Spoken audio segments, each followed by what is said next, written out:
7-12 માં નોંધવા પોતાના ખરાબાની જમીન વર્ગ અની જરાયત કેમ ફેરવવી?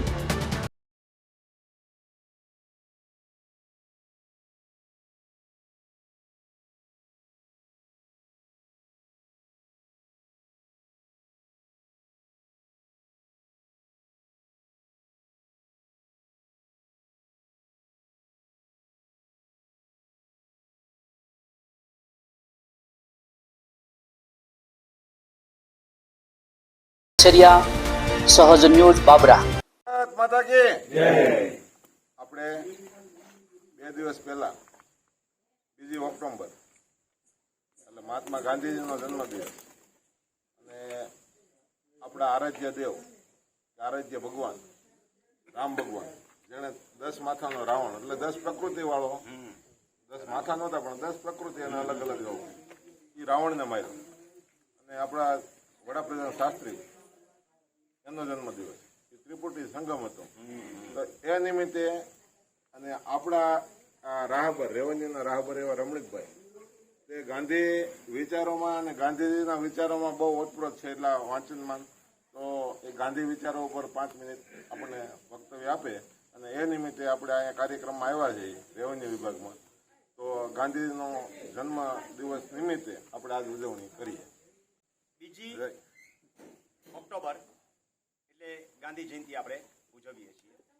ખરેખર બીજા કોઈને ભગવાન તરીકે પૂજો કે ન જો આપણને ખબર નથી, આપણે કોઈને જોયા નથી, પણ ગાંધીજીને તો આપણા વડવાઓ જોયા છે જેને આપણને જન્મ આપ્યો છે.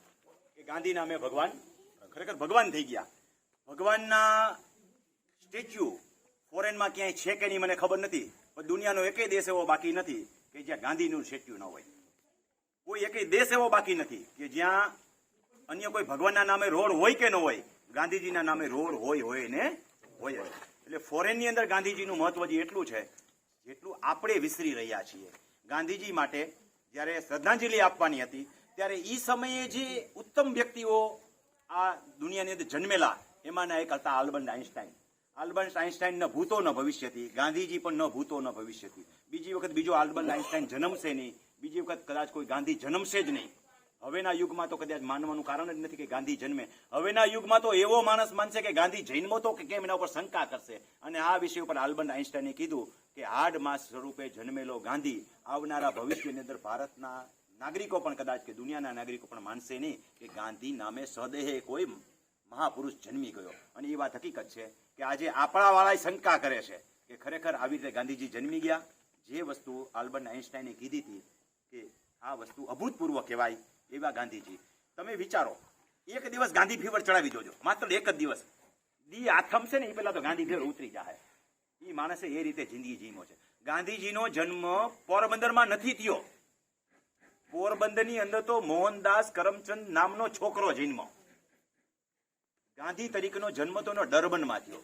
પગ પૂજો ઓલા અંગ્રેજના કે જેને ઠંડીની અંદર ગાંધીજીને ઉતારી મૂક્યા. ત્યારે ગાંધીજી એક ડરપોક જેવો માણસ, એ હિંમતવાન માણસ થયો અને એ માણસે આ દેશને કોઈ પ્રકારના લોહી વહેડાવ્યા વગર આપણને આઝાદી મળી.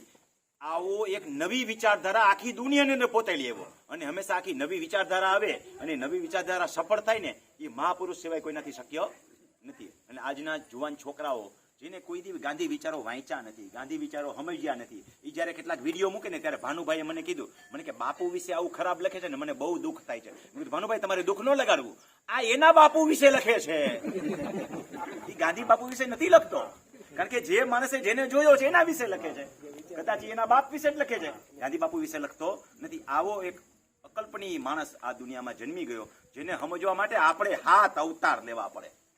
અમલ કરવા માટે તો તમે શક્ય જ નથી કે આપણે એનો અમલવારી કરી શકીએ, પણ એને સમજવા માટે આપણા ગળે નથી ઉતરતું ને એનું કારણ આપણી ના સમજ છે કે ગાંધીજીએ ખરેખર આ કર્યું. આપણને છે ને ટીકા કરતા બહુ આવડે, કારણ કે હેલી છે. કોઈ પણ માણસને નીચો પાડવો નહીં હેલી છે. ઊંચો પાડવા માટે થઈને એનું લેવલ સુધી આપણે એને સમજવા પ્રયત્ન કરવો પડે અને એ આપણી તાકાત નથી. માટે કોઈ પણ જગ્યાએ ગાંધીજીની ટીકા થતી હોય ને તો બને ત્યાં સુધી આ 2 ઓક્ટોબર નિમિત્તે આપણે એક પ્રણ લઈએ કે ગાંધીની ટીકા કરતો હોય તો આપણે પેલા એને કહેવાનું, ભાઈ તું ગાંધીજી શું જાણસ. અને જો આપણે એવી હસ્તી હોય કે એને કઈ જગ્યાએ એમ ન હોય તો આપણે ઉભા થઈને વહી જવાનું ત્યાંથી.